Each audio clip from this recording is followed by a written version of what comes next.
Hi, hey there, it's Olivka here. Welcome to 50 Days of Hardcore on Normal Survival. I'm returning to a classic series, so if you like it, give a thumbs up, and this is the only series, the last one I'm doing from Days. If here, I'll die. The end. There will be episodes roughly every 3 or 4 days. Let's go. At the very beginning, how does it look? In the upper left corner, you have the day written. In the lower right corner, there's armor and a percentage, so I can roughly see how much armor I have. And we gather wood, make wooden tools, then stone ones. Bang, bang, bang. We are in the village, so what? What are we doing? Well, we destroy the center because we'll need space here, as we'll make our iron farm here, which is quite simple, and we want to do it on the first day. So we destroy this whole trading home and dig a hole. Generally, as for the guides, everything is in the description. I also try to record these guides for you, so you'll have that as well. Everything. If someone is curious about what's happening in this series. Anyway, the trapdoor boat has to wait for night for the zombie, and of course, lure the villagers here. We're also expanding the area because around our spawn area, 9 by 9 must be leveled with a shovel, and I found a blacksmith's hut where I found such awesome loot. Pretty good for the start of the game. We take down the golem, which dropped 5 iron. Of course, we gather food because we'll need it. We have lava, we pour it because it's also needed for the farm. And in the evening we continue.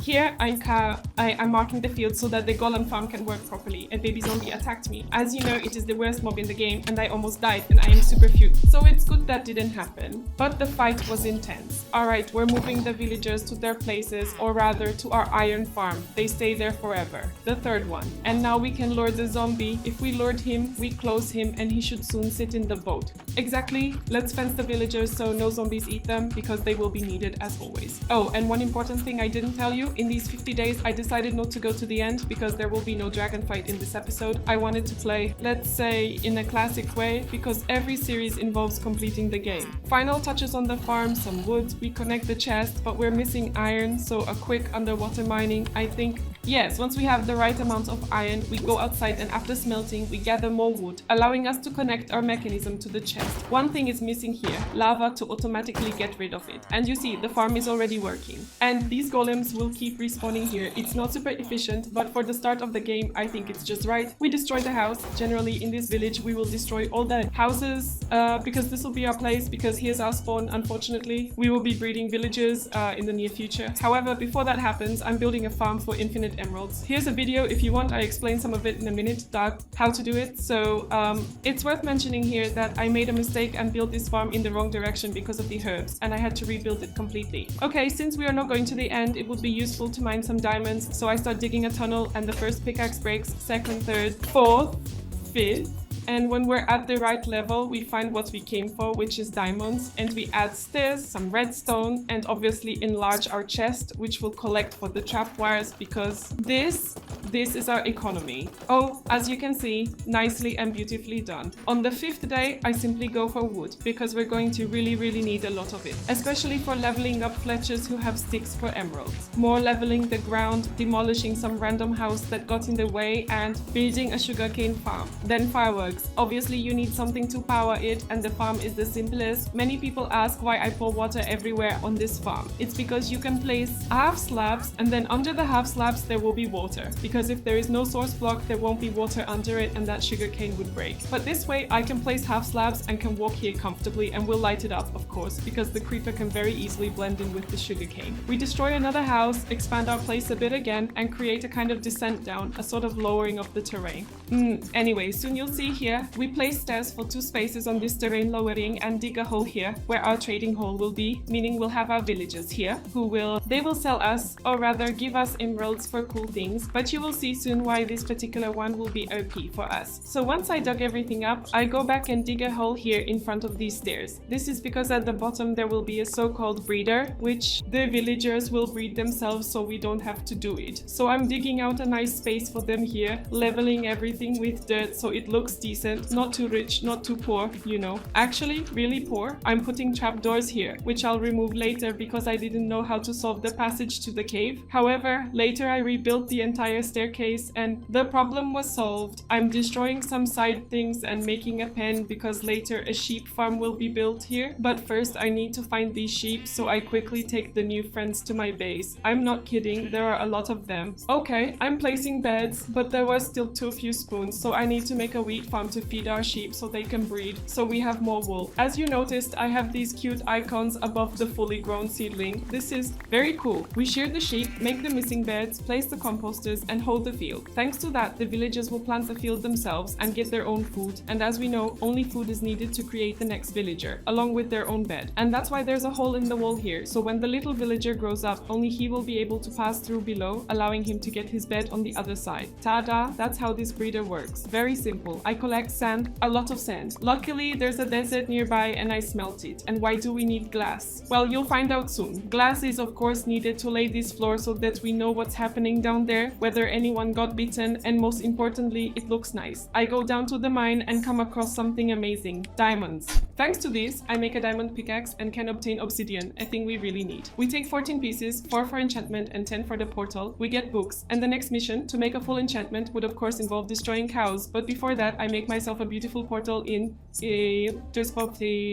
this house. This house fits the portal perfectly, but for now I'm not entering it because, as I mentioned, our next task is the cows, so I'm hunting them, and quite by accident while hunting cows, look what I found. You see, there's a mansion there. Do you know what that means? It means there's a totem and we don't have to do a raid, so we'll try to go for it. I'm risking a lot here. As you can see, the evoker is standing behind the wall. He tries to get out of the room. He got out of the room digging some holes. Guys keep attacking me, but we found books, so we no longer have to destroy cows. Totally unexpected discovery regarding that, but we will use it later. We'll do something here in some episode. I wanted to kill the evoker. I took a risk. Unfortunately, he summoned vexes and there was probably no salvation because whenever I tried to get closer, those vexes attacked me. And currently, we are too weak for that, so I have to give it a rest. I'm just going back to base. There, I set up enchanting to level 30, but the paradox is that I don't have level 30, so I can't even use it. I'm collecting gravel to make more Fletcher tables because now we will be exchange and multiply those villagers intensively. I sell him weed, buy bread for the maximum and throw it to them so they reproduce even faster. And here I store items for our grinder, which will definitely come in handy because, you know, bones, gunpowder, strings, zombie meat, all these OP loots are so valuable that I can't imagine having, or rather not having, this farm. That's why I'm doing it. Now I'm gathering resources for it after simply, and we came across the crystal cave, which will be very important in this episode, so for now I won't spend too much time on it. I also skipped the diamonds because I decided to return here with fortune, so there's no point in mining them right now. Those diamonds. Okay, after returning, I made the last missing components, and for the first time I had to enter the ether to obtain quartz for the comparators. Okay, now that we have everything, well, it's clear it was useful to start building it, so it will be built in the place a bit next to our base. We are making a 21 by 21 square. Everything inside unfortunately has to be dug out, which takes a little time, but once it's done, we have a beautiful 21 by 21 square. We make a spot where we will pour water after, simply so that all the mobs will gather in the middle. We dig a descent down, of course, and exit from this cave, blah blah blah blah blah blah. Between the stairs, everything needs to be done perfectly so that health and safety does not get involved. I wanted to make the walls out of stone, like in the guide, although I thought it would be nice to with that kind of glass that doesn't let light through. I didn't know yet that this glass is super expensive. Look at the crafting. That's why I decided that this geode would play a big role. But first, I made a platform. And what now? We are now destroying all the blocks in this geode that aren't spawners. They are very easy to recognize because they have a little hole. You could say they're chipped, so crystals grow from them. So for now, I'm destroying everything around. As you can see, my pickaxe is almost cracked, or rather, it cracked. I had to make a second one. Then with that white block, I decided to cover everything around to close this geode. Unfortunately, I ran out of blocks because I had to transport some other geodes. We'll do this in the future, but even so, it was much nicer here than on the beginning. And I was collecting crystals and constantly adding glass to our farm. So as you can see, everything in this save is happening rather slowly, even though we already have a few farms done. I added beds so the little ones can start spreading. You'll see the effects of this now. See, they will grow up and won't be able to go back the previous way, which allows us to trap them. Spartan conditions, this is how I have to extract gravel because I don't have a shovel with fortune. I'm going back to my geode, which has been overrun as always by baby zombies, because by whom? This mob in the game is haunting me. I'm lighting up and I was waiting for the amethyst lettuce to grow, collecting it in the meantime, and I got a massive raid of zombies in the village. Anyway, see how it looks. There are a million of them. Marius had to hustle a lot here to destroy them, but he finally managed. Okay, so we added glass. There are about 2 walls left unfinished to complete it. Oh, we really need to have larger geodes somewhere under the base to power it. Well, because we actually have to wait, I decided that's how it will be, so that's how it will be. In the meantime, I enchanted Key Love, and we got this kind of thing. Unfortunately, it wasn't a good track. Oh well, back to the geode and we wait. Okay, we gather, make more stuff and lay it out. Unfortunately, we still ran out of glass and we are leveling up our first Fletcher. And now with the Fletcher, if the last trait has tripwires, we keep him, and if not, then we unfortunately destroying. So I chop wood, sell him these sticks, and it turns out he has tripwires. And this guy is elegant, we pack him into the box. And there are several more like this. For example, now we have another example with our next buddy. And I stopped here. For 23 feathers, 1 emerald. We can make a super efficient chicken farm, which will allow us to... They could also totally have an unlimited amount of emeralds. Remember, we will enchant those villagers later and they will have even lower prices. But for now, we are not doing that. So we're making a chicken farm. We're going to get some chickens. Of course, we're preparing the place very nicely. Beautiful square, and let's go. After finding our friends, we go back to the base. 2 are quite enough. They can reproduce and do their thing. Well, it's none of my business. I'm not getting into their bed. I mean, into the grass, rather. Anyway, we lay out hoppers and carpet on them so that when a chicken lays an egg, it will immediately go into our chest, which will be somewhere in place indeed. So that's it. Now we'll just wait for them to breed, because for now, our emerald farm isn't efficient enough as we only have 1 villager who buys tripwires, so we need to make more of them. Well, I go back to the geode in the meantime and add more blocks to our mob grinder. In the meantime, we breed chickens, gather string, and breed sheep. I mostly do this for experience points if I don't have 30 and enchant. This time a pickaxe with unbreaking 3. What's up, geode? Jesus, you already hate this geode. You already hate the word geode. Yes, geode, every geode. We're getting out anyway. And now we're adding more glass. And it is finished, allowing us to move on to finalizing our mob grinder, which means simply covering it with slabs from the top, pouring water in front of the dispensers, putting buckets into the dispensers. And I didn't think this through here, because a cable has to go through the middle of the glass. I'll change it later with some design, or recover the glass with using Silk Touch and use it in the project, because damn, I forgot that something like this is here. But it's not a loss, because we will later build many projects from this glass. For now, you have to forgive that in the first 50 days everything looks raw. I will beautify it in the next ones, believe me. And I set off on a journey, since I didn't use any programs here and didn't know where certain areas are located, so I had to sail a bit blindly, and of course I found a very long ice break, so I couldn't resist driving on them with a boat. Especially look at these drifts that Buddha spoke to us. Boat 7. Boat 7. Netflix presents a small beautiful YouTuber who at one point wanted to become a Formula 1 driver. No one gave her a chance, I mean, never mind. Look at this overpowered loot from the chest, even though she herself. Looting 3, unbreaking 3. Fortune 3. No, what the heck happened here? A creeper hijacked my boat. You thief, give it back. Oh, I left it. I made myself a new one. I'm not that greedy. I like to share even with a creeper, but we are still on this biome. It's starting to irritate me because I can't find the right one. Oh, here we pass a very nice rock formation. Maybe someday I'll build a base here. No, really, we're drifting under a sand arch, which might collapse on us. Okay, never mind. I'm just gonna do it during this journey. Let's get back home as quickly as possible. God, but no, because our journey is solely motivated by the fact that we need to find bamboo. Exactly, and there's nothing left for us to do but return to our little house. A long journey. And here we are. We're planting bamboos, simply because scaffolding is needed by us due to, you know, it turned out that string is needed for scaffolding. So in the evening, I go to farm spiders with my looting 3, and I make a sufficient amount there because 100 are needed for the farm to start working. So we provide 100, make a box at the top, and AFK. We'll see how our farm performs until maybe the 30th day. We go down and it's a big test. Well, it's not a lot, but it's not too little either. Okay, do you remember what I said about chickens? I had the idea that actually I could take everything up. First of all, a tube would be useful because climbing with the scaffoldings is slow, so I ran out of sand for glass, so I have to do it. Unfortunately, I have to get it over with. I also went into the cave because I don't even have anything to smelt with. Such poverty. So I'm looking for coal. At first I was searching on a low level, which surprisingly only led me to find diamonds, so I had to dig somewhere higher. But I went back home because I wanted to upgrade the pickaxe. Unfortunately, another failure. What is wrong with these pickaxes? We are destroying some sheep because there are clearly too many of them. And we need to farm experience as quickly as possible, so I'm mining everything we need along the way. I'm hoping for fortune. We need fortune 3 and efficiency 4. Okay, I'll take it blindly. Finally, I thought it would help us with the crystals, but it turns out it doesn't drop more of them. They always drop 4.